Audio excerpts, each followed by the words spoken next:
Everyone, स्वागत है आप सभी का लॉ एंड जुडिशरी क्लासेस में। आज हम बात करेंगे भारतीय न्याय संहिता के बारे में।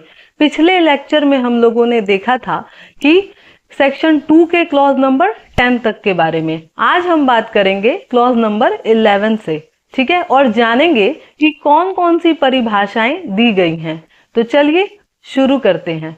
सबसे पहले जो है देखा जाए तो सबसे पहले क्या बताता है आपका क्लॉज नंबर 11। क्लॉज नंबर 11 बात करता है सद्भाव पूर्वक शब्द के बारे में। क्लॉज नंबर 11 बात करता है आपका सद्भाव पूर्वक शब्द के बारे में। अब ये सद्भाव पूर्वक क्या होता है? तो लिखा है इसमें कि कोई बात सद्भाव पूर्वक की गई या विश्वास की गई नहीं कही जाएगी जो सम्यक सतर्कता और सावधानी के बिना विश्वास की गई हो। यानी कि क्या कह रहा है कि अगर आप उसको करते समय सावधानी नहीं बरते हैं तो हम क्या मानेंगे कि आपने जो है क्या किया है, सद्भावना से काम नहीं किया है, यानी कि अच्छे इंटेंशन के साथ काम नहीं किया है। क्लियर? कि भाई सद्भावना पूर्वक किसको कहेंगे? सद्भावना पूर्वक का मतलब होता है कि जब आप अच्छे इंटेंशन के साथ कुछ काम करते हैं और वो काम किस तरीके से, सम्यक सतर्कता और सावधानी बरतने के साथ अगर करते हैं तो इसे ही हम क्या कहेंगे, सद्भाव पूर्वक किया गया काम कहेंगे। नेक्स्ट है आपका सरकार, ठीक है, गवर्नमेंट। आपका क्लॉज नंबर 12 क्या कहता है? सरकार के बारे में। अब सरकार के अंतर्गत हम किसको रखेंगे? तो क्या कह रहा है कि सरकार से केंद्र सरकार और राज्य सरकार अभिप्रेत है। यानी कि गवर्नमेंट के अंतर्गत जो है किसको किसको रखा गया है? सेंट्रल गवर्नमेंट को और स्टेट गवर्नमेंट को रखा गया है। क्लियर? आगे क्या कह रहा है आपका सेक्शन 2 का क्लॉज नंबर 13। ये क्या बोलता है? संश्रय। ठीक है, अब ये संश्रय क्या होता है? तो संश्रय का मतलब क्या लिखा है इसमें कि इसके अंतर्गत किसी व्यक्ति को आश्रय, भोजन, पेय, धन, वस्त्र, आयुध, गोला बारूद या वाहन के साधन देना या किन्हीं साधनों से, चाहे वे उसी प्रकार के हों या नहीं, जिस प्रकार के इस खंड में बताए गए हैं, किसी व्यक्ति की सहायता पकड़े जाने से बचने के लिए करना। यानी कि कहने का मतलब क्या है कि संश्रय होता क्या है कि किसी अपराधी को आप क्या कर रहे हैं, सहायता पहुंचा रहे हैं। किस किस तरीके से? भोजन दे करके, वस्त्र दे करके, उसको आश्रय दे करके रहने के लिए, या फिर क्या कर रहे हैं आप, कुछ गोला बारूद यानी कि कुछ सामान दे रहे हैं जिससे वो क्या करे, आगे चल के और भी अपराध करे। तो आप क्या कर रहे हैं, किसी व्यक्ति को संश्रय दे रहे हैं, यानी कि सहारा दे रहे हैं, ये कहा जाएगा। क्लियर? कि भाई संश्रय क्या है? इसके अंतर्गत क्या बोला? भोजन, यानी किसी को कोई खाना दे रहा है, कपड़े दे रहा है, रहने को घर दे रहा है ना, धन दे रहा है, या फिर कोई एमिनेशन वगैरह दे रहा है, युद्ध करने का साधन दे रहा है। तो आप क्या कर रहे हैं? आप संश्रय कर रहे हैं। क्लियर? नेक्स्ट क्या कह रहा है आपका? क्षति, है ना। इंजुरी किसको कहेंगे, क्षति किसको कहेंगे? तो क्या कह रहा है? से कोई अपहानि अभिप्रेत है जो किसी व्यक्ति के शरीर, मन, ख्याति या संपत्ति को अवैध रूप से पहुंचाई गई है। ठीक है, यानी कि आप क्षति का मतलब क्या, कि किसी को नुकसान पहुंचाना। अब आप नुकसान किस किस तरीके से पहुंचा सकते हैं किसी को? शारीरिक क्षति, यानी कि मान लीजिए कि ए जो है बी को क्या किया, उसका मर्डर कर दिया, तो वो क्या कर रहा है, उसको शारीरिक क्षति पहुंचा रहा है। ठीक है। मन की क्षति कैसे? मन की क्षति कि भाई किसी को आप कोई बात बोले, उसको पीड़ा लग गई, है ना, दुख पहुंच गया, तो ये क्या है, आपकी मन की क्षति है। क्लियर? ख्याति की क्षति कैसे? कि कोई व्यक्ति किसी को क्या कर रहा है, उसकी मानहानि कर रहा है। तो जैसे ही मानहानि किया, उसका क्या हुआ, उस व्यक्ति का प्रतिष्ठा क्या हो गया, धूमिल हो गया उस समाज में, तो वो क्या हो गया, ख्याति की क्षति। और नेक्स्ट क्या कह रहा है आपका? संपत्ति, यानी कि किसी की प्रॉपर्टी, मान लीजिए लेट्स से कि कोई किसी की प्रॉपर्टी क्या किया, चुरा लिया, तो वो जैसे ही चुराया वो क्या कर दिया, उसको संपत्ति की हानि पहुंचा दिया, क्षति पहुंचा दिया। क्लियर? कि भाई क्षति के अंतर्गत क्या आएगा? शारीरिक क्षति, मन की क्षति, ख्याति की क्षति और संपत्ति की क्षति। ठीक है। नेक्स्ट आप क्या क्या कह रहा है? अवैध, है ना, इलीगल। अवैध का मतलब क्या होता है? तो यहां कह रहा है कि अवैध और करने के लिए वैध रूप से आबद्ध। अवैध शब्द प्रत्येक उस बात को लागू है जो अपराध हो या जो विधि द्वारा प्रतिषिद्ध हो, जो सिविल कार्यवाही के लिए आधार उत्पन्न करती हो, और कोई व्यक्ति उस बात को करने के लिए वैध रूप से आबद्ध कहा जाता है जिसका लोप करना उसके लिए अवैध है ना। भारी भरकम शब्द है काफी, है ना, लेकिन इसको हम इजी तरीके से समझ सकते हैं। कैसे? तोड़ तोड़ करके। पहले क्या कह रहा है कि अवैध क्या मतलब क्या? कि कोई इलीगल काम, है ना। और आगे क्या कह रहा है उसमें कि और करने के लिए वैध रूप से आबद्ध, यानी कि एक्ट और ओमिशन समझाया था मैंने पहले क्लास में कि एक्ट क्या होता है और ओमिशन क्या होता है। तो यहां दो कैटेगरी में इसको बांट दिया है। पहला क्या कह रहा है कि जिस काम को करने के लिए आपको ऑथराइज किया गया है वो काम आप नहीं करें, या फिर किसी चीज को करने से मना किया गया है और वो काम आप कर दिए, तो आप क्या कर रहे हैं? इलीगल काम कर रहे हैं, है ना। अब इसको पढ़िए, समझ में आएगा। क्लियर? क्या कह रहा है ये कि अवैध और करने के लिए वैध रूप से आबद्ध, है ना, कि कोई काम करने को कहा गया है और आप नहीं करें। फिर क्या कह रहा है नीचे कि या फिर क्या करिए आप? वैध रूप से आबद्ध कहा जाता है जिसका वो लोप कर दिया, यानी कि क्या किया? कोई काम किया या कोई काम नहीं किया, तो आप क्या कर रहे हैं? अवैध काम कर रहे हैं। क्लियर? नेक्स्ट हम बढ़ते हैं कहां? आपके क्लॉज 16 में। क्लॉज 16 क्या कहता है आपका? न्यायाधीश, है ना। जज किसे कहेंगे हम? न्यायालय हम लोग पढ़ चुके हैं ऑलरेडी, अब हम क्या पढ़ रहे हैं? न्यायाधीश किसे कहेंगे। तो क्या कह रहा है यहाँ पे? न्यायाधीश से ऐसा व्यक्ति अभिप्रेत है जो आधिकारिक तौर पर न्यायाधीश के रूप में अभिहित किया गया है, जिसके अंतर्गत ऐसा कोई व्यक्ति भी आता है ना, कि न्यायाधीश क्या, जिसको क्या किया गया है? न्यायाधीश के रूप में उस पद पे बैठाया गया है, उसे हम क्या कहेंगे? न्यायाधीश कहेंगे। अब इसका क्लॉज नंबर 1 क्या कह रहा है कि जो किसी विधिक कार्यवाही में, चाहे वह सिविल हो या दांडिक, अंतिम रूप से निर्णय और ऐसे निर्णय के विरुद्ध अपील न होने पर अंतिम हो जाए। यानी कि अगर आप किसी कोर्ट में जाएंगे डिसीजन के लिए, चाहे वो सिविल हो या क्रिमिनल मैटर हो, किसी न्यायाधीश के सामने आप जाते हैं और उसको अधिकार है उस मामले को सुनने का और उस पे अंतिम रूप से डिसीजन देने का। तो जब वो मामले को सुन रहा है और उस पे अंतिम रूप से डिसीजन दे रहा है, इसका मतलब वो क्या है? न्यायाधीश है। और अगर वो डिसीजन दे दिया और वो डिसीजन ऐसा है जिसकी आगे अपील नहीं की जा सकती है, तो अपील नहीं की जा सकती है तो भी हम उसको क्या मानेंगे? न्यायाधीश मानेंगे। अब ये अपील क्या होता है? अगर आप नए हैं और आपको नहीं पता है अपील के बारे में, तो मैं बता दूं, अपील का मतलब होता है कि जब कोई पक्षकार किसी न्यायाधीश के या किसी जज के डिसीजन से खुश नहीं है, तो वो क्या करेगा? उसके ऊपर वाले कोर्ट में जाएगा कि भाई हम इनके बात से खुश नहीं हैं, संतुष्ट नहीं हैं, आप मेरे मामले को कृपया करके सुन लीजिए।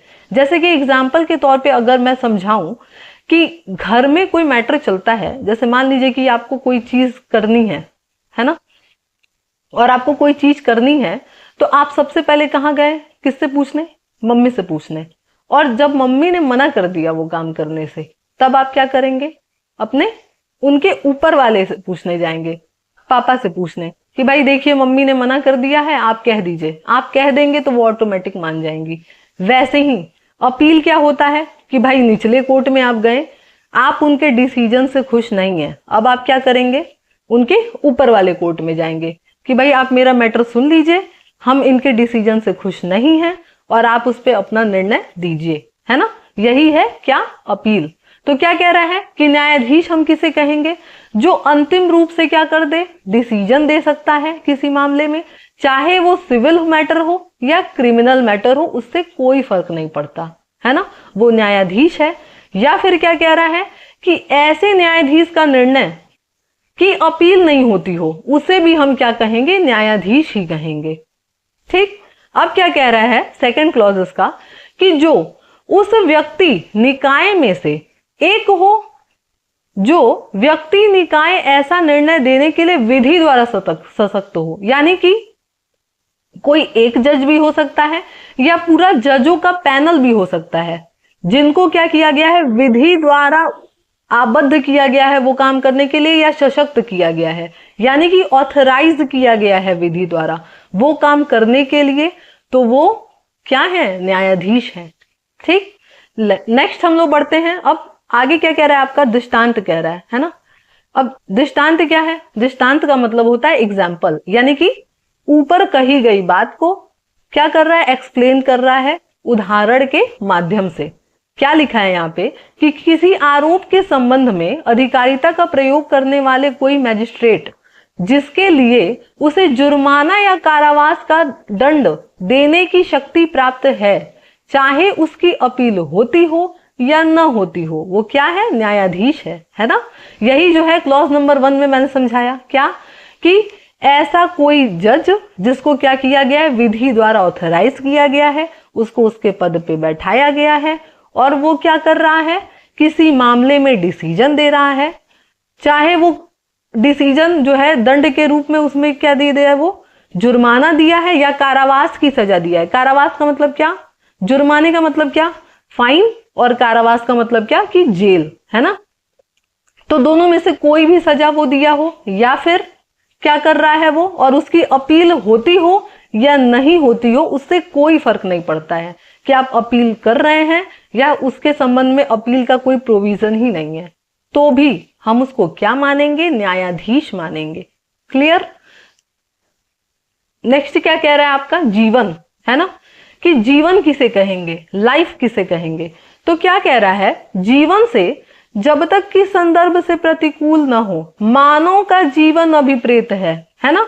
हम लोगों ने डेथ भी पढ़ा था, मृत्यु, तो वहां क्या लिखा था कि मृत्यु से मानव की मृत्यु अभिप्रेत है, यानी कि यहाँ पे डेथ का मतलब क्या, केवल और केवल मानव की मृत्यु। वैसे ही जीवन का मतलब क्या, केवल और केवल भारतीय न्याय संहिता के अंतर्गत मानव जीवन अभिप्रेत है।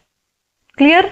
नेक्स्ट क्या कह रहा है आपका, क्लॉज 18 क्या कह रहा है, स्थानीय विधि यानी कि लोकल लॉ। लोकल लॉ क्या है, क्या कह रहा है, से वह विधि अभिप्रेत है जो भारत के किसी विशिष्ट भाग पे लागू होती है ना।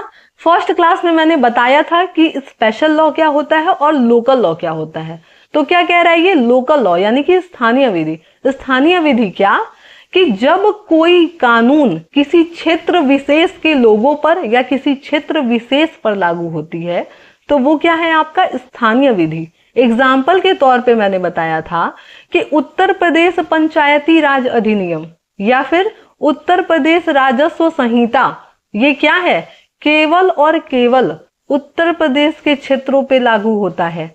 तो इसे हम क्या कहेंगे, स्थानीय विधि, क्योंकि ये किसी और स्टेट में नहीं लागू होगा, केवल और केवल यूपी में लागू होगा और यूपी की जनता पर लागू होगा। क्लियर। कि स्थानीय विधि क्या है, स्थानीय विधि का मतलब कि ऐसा कानून जो किसी क्षेत्र विशेष पर लागू होता है उसे हम स्थानीय विधि कहते हैं। आगे क्या कह रहा है आपका, क्लॉज नंबर 19, पुरुष की परिभाषा बता रहा है। अब क्या कह रहा है, पुरुष का मतलब क्या, किसी भी आयु का मानव नर अभिप्रेत है ना, किसी भी आयु का, यानी कि जन्म से लेकर के जब तक किसी की मृत्यु नहीं हो जा रही है, इसमें कोई एज क्राइटेरिया डिसाइड नहीं है कि आप इतने से इतने एज तक के लोगों को क्या कहेंगे, मानव नर कहेंगे, यानी कि पुरुष कहेंगे, है ना। इसमें कोई एज क्राइटेरिया डिसाइड नहीं है। मानव नर पुरुष का मतलब क्या, कि जो मानव नर है यानी कि मेल पर्सन है, चाहे वो छोटा सा बच्चा ही क्यों ना हो एक दिन का, उससे कोई मतलब नहीं है, या 60 साल का कोई व्यक्ति हो उससे भी कोई मतलब नहीं है, है ना। किसी भी एज का पुरुष और कैसा, मानव नर पुरुष अभिप्रेत है। ठीक है, यानी कि इसका मतलब कि पुरुष के अंतर्गत केवल और केवल किसी भी उम्र का पुरुष व्यक्ति आता है। चलिए आगे हम बढ़ते हैं। आपका क्लॉज 20, क्लॉज 20 क्या कहता है, मास और वर्ष यानी कि आपका मंथ और ईयर के बारे में परिभाषा देता है। क्या कहता है कि किसी मास शब्द या वर्ष शब्द का प्रयोग किया गया है, वहां यह समझा जाएगा कि मास या वर्ष की गणना ग्रेगोरियन कैलेंडर के अनुसार की जाएगी, है ना। यानी कि हम बहुत सारे कैलेंडर होते हैं, शक संवत होता है ना, कई सारे कैलेंडर होते हैं, लेकिन हम जो है यहाँ कैलेंडर किसको मानते हैं, ग्रेगोरियन कैलेंडर को हर कोई मांगता है ना, हर कोई मानता है, क्योंकि हम लोग का न्यू ईयर कहाँ से शुरू हो रहा है, 1 जनवरी से। लेकिन रियलिटी तो है नहीं। अगर हिंदू 9 वर्ष देखा जाए तो वो कब आता है, आपका मार्च अप्रैल के टाइम आता है। लेकिन आपका देखा जाए तो रियलिटी में क्या है, हम कहां से मानते हैं अपना न्यू ईयर, 1 जनवरी से। और ये जो 1 जनवरी है वो कहां से आया है, ग्रेगोरियन कैलेंडर से आया है। क्लियर। अब आगे क्या कह रहा है आपका, जंगम संपत्ति। अब जंगम संपत्ति में क्या होता है, यानी कि जंगम का मतलब होता है चल संपत्ति, यानी कि मूवेबल प्रॉपर्टी, ऐसी प्रॉपर्टी जिसको हम एक जगह से दूसरी जगह आसानी से ले जा सकते हैं, वो क्या है, आपका चल संपत्ति है, यानी कि जंगम संपत्ति है। ठीक है।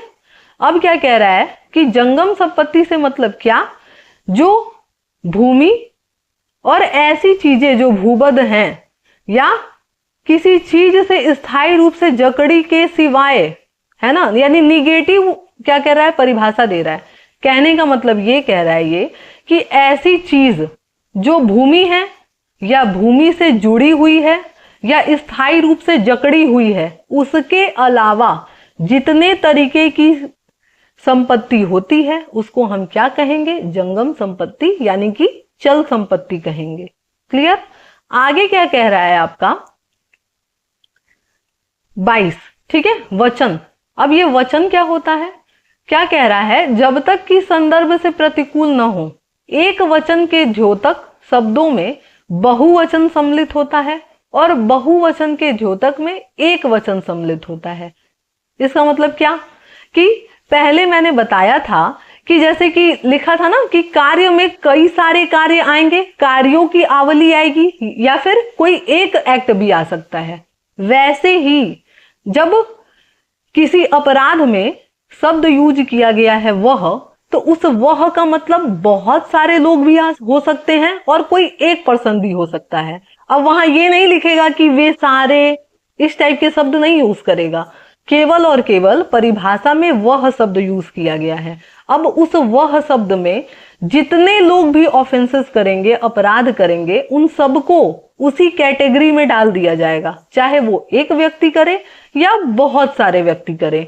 तब क्या कह रहा है ये, इसीलिए कह रहा है कि बहुवचन में एक वचन सम्मिलित है और एक वचन का मतलब बहुवचन है, यानी कि खूब सारे व्यक्ति भी अपराध कर सकते हैं और कोई एक पर्सन भी अपराध कर सकता है। क्लियर। नेक्स्ट हम लोग बढ़ते हैं शपथ, ओथ। ओथ किसे कहते हैं, ओथ किसे कहते हैं, तो क्या कह रहा है कि शपथ के अंतर्गत किसी शपथ के लिए विधि द्वारा प्रतिस्थापित सत्यनिष्ठ, प्रतिज्ञावान और ऐसी कोई घोषणा जिसका किसी लोक सेवक के समक्ष किया जाना या न्यायालय में या अन्यथा सबूत के प्रयोजन के लिए प्रयोग किया जाना, जो विधि द्वारा अपेक्षित या प्राधिकृत हो, आती है। भारी भरकम शब्द है ना, लेकिन इस भारी भरकम शब्द को इजी बनाने के लिए ही हम यहाँ बैठे हैं, है ना। तो क्या कह रहा है ये कि शपथ का मतलब क्या, कि शपथ का मतलब है कि किसी चीज को जिसे विधि द्वारा ऑथराइज किया गया है, जैसे कि आप एफिडेविट बनवाते हैं, है ना, अगर स्कॉलरशिप वगैरह भरते हैं या किसी चीज में कुछ गलती वगैरह हो जाती है तो एफिडेविट भर के दिया जाता है, तो उसी को हम क्या कहते हैं, शपथ पत्र। और उस पे कुछ कुछ चीजें लिखी होती हैं और लास्ट में लिखा रहता है कि हम इसे सत्यापित करते हैं और ये भरोसा करते हैं, आपको विश्वास दिलाते हैं कि ऊपर जो भी बातें कही गई है वो सब सच है मेरी नजर में, और अगर कुछ झूठ निकलता है तो उसका उत्तरदायी तो मेरा होगा, है ना। शपथ पत्र सबने देखा होगा, 10 रुपए का स्टैम्प पेपर, उस पे हम लोग कुछ कुछ चीजें लिखवाते हैं। तो वही शपथ पत्र ये कह रहा है कि कोई अपनी सत्य निष्ठा के बारे में बताता है कि हम जो चीजें इसमें लिखे हैं वो सारी चीजें सही हैं और आप उसको सही मानिए। और ऐसा सही माना जाना किसी लोक सेवक के सामने भी हम रख सकते हैं और किसी न्यायालय के सामने। जैसे कि कोई केस फाइल करता है कोर्ट में तो वो एफिडेविट भी लगाता है, शपथ पत्र भी लगाता है, और उसमें क्या कहता है कि ये जितनी बातें ऊपर लिखी गई हैं हम उस पर भरोसा कर रहे हैं कि वो सच्ची हैं और आप उसको सच्चा मानिए, है ना। और अगर कुछ गड़बड़ निकला तो उसके लिए आप दोषी ठहरा दीजिएगा। ठीक है, चलिए आगे क्या कह रहा है आपका। अपराध, ऑफेंस क्या है? तो ऑफेंस का मतलब ही होता है आपका, ऑफेंस का मतलब ही होता है कि जो ऐसा कोई चीज जो कि भारतीय न्याय संहिता में कही गई है वो सारी चीजें क्या है? अपराध हैं, जो विधि द्वारा दंडनीय, ऐसी कोई बात जिसके लिए विधि द्वारा कानून बना करके दंडनीय बना दिया गया उसे, वो सब क्या है? वो अपराध है। ठीक है, ये इतनी परिभाषाएं हैं, इस परिभाषा में जो धाराएं वगैरह यूज किए गए हैं इसे आपको जानने की जरूरत नहीं है। अपराध के बारे में आप बस इतना ही जानिए, जैसे कि इसमें एग्जाम्पल वगैरह दे दिया है कुछ कुछ चीजों के बारे में, तो उसको याद नहीं करना है और ना ही वो आपके एग्जाम में आने वाला है। अपराध का मतलब ये जानिए कि ऑफेंस हम किसको कहेंगे। ऑफेंस का मतलब कि ऐसा कोई काम या ऐसी कोई बात जो किसी विधि द्वारा दंडनीय बनाया गया है वो क्या है? अपराध है। क्लियर। नेक्स्ट हम बढ़ते हैं कहां? 25 पे। ठीक है, क्लॉज नंबर 25, लोप। लोप ऑलरेडी मैंने पहले क्लास में समझाया था कि लोप क्या है, कि क्या कह रहा है इसमें। जैसे कार्य में बोला था ना कि एक कार्य करें आप या खूब सारे कार्य की आवली, वैसे ही यहां क्या लिखा है कि लोप, लोपों की आवली का उसी प्रकार द्योतक है जिस प्रकार एकल लोप है ना। इसका मतलब क्या, सिंपल भाषा में अगर हम समझा दें कि जैसे कि मैंने बताया था एग्जाम्पल के तौर पे कि कोई व्यक्ति क्या किया है, चोरी करने के जा रहा है, चोरी करने के लिए किसी के घर में घुस रहा है। अब चोरी करने के लिए घर में घुसा, पर उसका इंटेंशन क्या था? बस चोरी करना। लेकिन केवल चोरी कर सकता है क्या वो? अगर आप किसी के घर में घुस रहे हैं तो आप जैसे ही घुसेंगे वैसे ही आप क्या कर दिए? ट्रेसपास कर दिए। और साथ में मैंने बताया था कि अगर वो मालिक जग गया और ये चोरी का सामान लेके भाग रहे हैं तो क्या मालिक उसे भागने देगा? नहीं भागने देगा। तो वो क्या करेगा? विरोध करेगा, उससे अपना सामान छुड़ाएगा। और जैसे ही वो अपना सामान छुड़ाएगा ये क्या करेंगे? उस पर अटैक तो करेंगे ही। ऐसा तो है नहीं कि कहेंगे नहीं नहीं ले जाओ, ले लो सामान, हम नहीं कुछ करेंगे तुमको। ऐसा तो होता नहीं है भाई। कोई भी पर्सन रहेगा तो अपने जितना उसकी शक्ति होगी उसके अंदर पूरी शक्ति लगा करके रोकेगा। कोई भी अपना सामान थोड़ी ले जाने देगा किसी को। ठीक है, तो वैसे ही अब लोप क्या है कि मैंने बताया था कि कोई ट्रैफिक पुलिस वाला है और वो क्या कर रहा है, उसका ड्यूटी है कि सही तरीके से आप क्या करें, ट्रैफिक नियमों का पालन कराएं लोगों से। लेकिन अगर वो सही तरीके से ट्रैफिक नियमों का पालन नहीं करा रहा है किसी भी तरीके से, तो अगर ट्रैफिक नियम का पालन नहीं करा रहा है इसका मतलब वो क्या कर रहा है? वो अपने काम का लोप कर रहा है ना। कि कोई काम किसी को दिया गया है करने के लिए और कोई नहीं करता है तो वो लोप करता है। यही मैंने बताया था।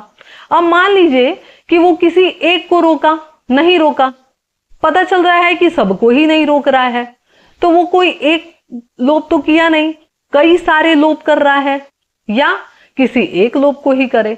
तो जब खूब सारे लोप करें आप, यानी खूब सारे काम आपको दिए गए, ऑथराइज किया गया और आप नहीं कर रहे हैं, लोग झगड़ा कर रहे हैं और आप कह रहे हैं हमको तो बड़ा मजा आता है देखने में, हम तो देखेंगे। नहीं भाई, आपकी ड्यूटी है, आप उसे फुलफिल करिए, है ना। नहीं तो भाई नौकरी छोड़ के जाइए। अगर आपको नहीं करने का मन है या आपको ज्यादा देखने का मन कर रहा है तो नौकरी छोड़िए, कुर्सी लगाइए और देखिए, है ना। तो या तो वो एक लोगों को ऐसा करे या कई सारे लोगों के साथ ऐसा कर रहा है कि भाई अपने नियम का पालन नहीं कर रहे हैं, बवाल मच गया पूरा। तो आप क्या कर रहे हैं? एक लोप कर रहे हैं या खूब सारे लोप कर रहे हैं। ठीक है, तो उसी को हम कहते हैं आवली, है ना। कि लोप का मतलब क्या कि जो काम आपको दिया गया है आपने नहीं किया, इसका मतलब आपने क्या कर दिया, अपने काम का लोप कर दिया। क्लियर। नेक्स्ट आपका क्या है, व्यक्ति, है ना, पर्सन की परिभाषा। अब ये जो पर्सन है आपका, व्यक्ति क्या है, क्या कह रहा है इसमें कि व्यक्ति के अंतर्गत क्या क्या आएगा, कंपनी, संगम, व्यक्ति निकाय, चाहे वो निगमित हो या नहीं। यानी कि पर्सन के अंतर्गत कौन, नेचुरल पर्सन तो है ही है ना, नेचुरल पर्सन तो है ही है, जैसे कि मानव यानी कि स्त्री, पुरुष और थर्ड जेंडर, वो तो आएंगे ही आएंगे। साथ में साथ पर्सन के अंतर्गत और कौन कौन आएंगे, कंपनी भी आएंगे, कोई संगम भी आएगा, संघ आएगा, निकाय आएगा, कोई संस्था आएगा। यानी कि व्यक्ति के अंतर्गत क्या, चाहे वो नेचुरल हो या लीगल हो, वो सारे के सारे क्या हैं, पर्सन है, व्यक्ति हैं। क्लियर। नेक्स्ट आपका क्या कह रहा है, लोक। लोक क्या होता है, लोक का मतलब होता है पब्लिक। अब ये जो पब्लिक है वो है क्या, किसको हम पब्लिक मानेंगे भारतीय न्याय संहिता के अंतर्गत। तो क्या कह रहा है इसमें कि लोक का मतलब यानी कि पब्लिक का मतलब क्या होता है, के अंतर्गत कोई भी वर्ग और कोई भी समुदाय आता है। यानी कि किसी व्यक्ति, एक पर्सन भी हो सकता है, लोक का मतलब पब्लिक का मतलब, या पब्लिक का कोई ग्रुप हो सकता है, या पूरा समुदाय हो सकता है बड़ा सा। ठीक है, यानी कि हम पब्लिक किसको कहेंगे, कुछ लोगों के समूह को भी कह सकते हैं, वर्ग को भी कह सकते हैं, ग्रुप को भी कह सकते हैं, या पूरे और पूरे कम्युनिटी को, समुदाय को कह सकते हैं कि ये क्या है, लोक है। ठीक है, अब दोबारा से हम लोग जो है क्या करते हैं, आज मैंने जो भी चीजें आपको बताया वापस से एक बार हम लोग क्या करते हैं, उसको रिवीजन कर लेते हैं। ठीक है, चलिए फटाफट से रिवीजन करते हैं। क्या कह रहा है, सबसे पहले जो है हम लोगों ने 11 से शुरू करा था ना। हाँ, सद्भाव क्या होता है, तो सद्भाव का मतलब मैंने बताया कि ऐसी कोई चीज सद्भाव पूर्वक हम तभी मानेंगे जब आपने अच्छे इंटेंशन और सम्यक सतर्कता और सावधानी बरत के कोई काम किया है। लेकिन अगर आप सावधानी बरत के कोई काम नहीं करते हैं तो हम क्या मानेंगे कि आपने सद्भाव पूर्वक वो काम नहीं किया है। फिर नेक्स्ट क्या था हम लोग का, गवर्नमेंट। तो सरकार हम किसे कहेंगे, तो सरकार के अंतर्गत कौन कौन आता है, केंद्र सरकार यानी कि सेंट्रल गवर्नमेंट और स्टेट गवर्नमेंट आती है। फिर नेक्स्ट क्या है आपका, संश्रय। संश्रय का मतलब क्या बोला था मैंने, सहारा देना किसी को। किस किस तरीके से सहारा दे सकते हैं, किसी वस्तु के संबंध में, किसी धन के संबंध में, आश्रय के संबंध में यानी कि कोई घर वगैरह दे दिया, या युद्ध दे दिया, युद्ध करने के लिए बारूद वगैरह किसी को आपने पकड़ा दिया, तो आप क्या कर रहे हैं, उसको सहायता दे रहे हैं, संश्रय दे रहे हैं, यानी कि छुपने की जगह दे रहे हैं कि वो क्या कर सकते, या तो वो अपराधी है तब, या अपराध करने वाला है तब। क्लियर। नेक्स्ट हम लोग क्या पढ़े थे, क्षति, है ना। क्षति किसको कहते हैं, इंजुरी। अब ये इंजुरी कैसे हो सकती है, 4 तरीके से। कैसे कैसे, संपत्ति के प्रति, मन के प्रति, व्यक्ति के प्रति और प्रतिष्ठा के प्रति। ठीक है, यानी कि उसके शरीर के विरुद्ध आप कुछ कर दिए, मन के विरुद्ध कर दिए, उसकी प्रतिष्ठा खराब कर दिए, या उसकी संपत्ति को कुछ नुकसान पहुंचा दिए, वो सारे के सारे क्या है, इंजुरी है, क्षति है। फिर नेक्स्ट क्या बोला था, अवैध। अब ये इलीगल क्या है, तो बताया था मैंने इलीगल का मतलब क्या, कि कोई काम जिसको आपको लीगल तरीके से कहा गया है उसको आप सही तरीके से नहीं कर रहे हैं, या कोई काम मना किया गया है जो कि इलीगल है और आप उसको लीगल साधनों द्वारा कर रहे हैं, है ना, ऐसे कर रहे हैं कि वो लीगल दिखे, तो आप क्या कर रहे हैं, इलीगल एक्टिविटी कर रहे हैं। फिर नेक्स्ट बोला था न्यायाधीश। न्यायाधीश क्या होता है, तो बताया था मैंने न्यायाधीश का मतलब क्या, कि ऐसा व्यक्ति जिसको विधि द्वारा ऑथराइज किया गया है क्या करने के लिए, किसी सिविल और क्रिमिनल मैटर को सुनने के लिए और उस पर अपना डिसीजन देने के लिए, और इस डिसीजन की अपील होती है या नहीं होती है उससे कोई फर्क नहीं पड़ता, वो न्यायाधीश ही कहलाएगा। क्लियर। नेक्स्ट हम लोग देखे थे जीवन यानी कि लाइफ। लाइफ का मतलब क्या, तो उसमें मानव लाइफ यानी कि मानव का जीवन अभिप्रेत है, केवल और केवल, है ना, बीएनएस के अंतर्गत। फिर क्या है, स्थानीय विधि क्या है, ऐसा कोई कानून जो किसी क्षेत्र विशेष पे लागू होता है उसको हम क्या कहते हैं, स्थानीय विधि कहते हैं। फिर हम लोग देखा था पुरुष क्या है, तो पुरुष के अंतर्गत केवल और केवल मानव नर अभिप्रेत है, यानी कि केवल और केवल हम किसको मानेंगे पुरुष के रूप में, केवल और केवल मानव नर को। ठीक, फिर क्या है उसके बाद 20 हम लोग क्या देखा था, वर्ष और मास। तो ये जो हम मंथ और ईयर गिनेंगे वो किससे गिनेंगे, ग्रेगोरियन कैलेंडर से गिनेंगे। फिर आपका जंगम संपत्ति बोला, तो जंगम संपत्ति का मतलब क्या, चल संपत्ति। अब चल संपत्ति क्या होता है, ऐसी प्रॉपर्टी जो भूमि से जुड़ी ना हो, भूबद्ध ना हो और जकड़ी ना हो उस, यानी कि ऐसी कोई प्रॉपर्टी, सिंपल भाषा में कि भाई आप उस सामान को एक जगह से दूसरी जगह ले जा सकते हैं, वो क्या है आपकी चल संपत्ति है, जंगम संपत्ति है। फिर क्या है, हमने वचन देखा। वचन का मतलब क्या कि एक वचन या बहुवचन हो सकता है, यानी कि एक पर्सन या बहुत सारे पर्सन भी हो सकते हैं किसी चीज को करने के लिए। यानी कहीं भी जो है भारतीय न्याय संहिता में वह शब्द का यूज है। अब उस वह शब्द में बहुत सारे लोग भी आ सकते हैं, कोई सिंगल पर्सन भी आ सकता है। फिर क्या है, शपथ। शपथ क्या होता है, ऐसी कोई डॉक्यूमेंट जिसपे आपने क्या किया है, अपने आप को जो है लाइबल ठहराया है किसी चीज के लिए, कि जो भी आपने उसमें बातें लिखी हैं वो सब सच है। ठीक है, उसी हम क्या कहते हैं, एफिडेविट यानी शपथ पत्र कहते हैं। अब क्या कह रहा है, यानी कि इसे इंग्लिश में ओथ कहते हैं। ठीक है, बीएनएस में ओथ शब्द यूज हुआ है। नेक्स्ट आपका क्या है, अपराध। तो अपराध मैंने बताया था कि अपराध किसे कहते हैं। देखिए सेक्शन जरूर याद रखिएगा अपराध का, कि सेक्शन 2 क्लॉज 24 में अपराध के बारे में बताया गया है। तो ऑफेंस क्या है, ऐसी कोई चीज जो विधि द्वारा दंडनीय है किसी कानून के माध्यम से, उसे हम क्या कहते हैं, अपराध कहते हैं। ठीक, फिर क्या है उसके बाद हम लोगों ने क्या देखा था कि लोप क्या होता है। तो लोप का मतलब क्या कि ऐसा कोई कार्य जिसे विधि द्वारा ऑथराइज किया गया था करने के लिए और किसी व्यक्ति ने नहीं किया तो उसने क्या कर दिया, लोप कर दिया।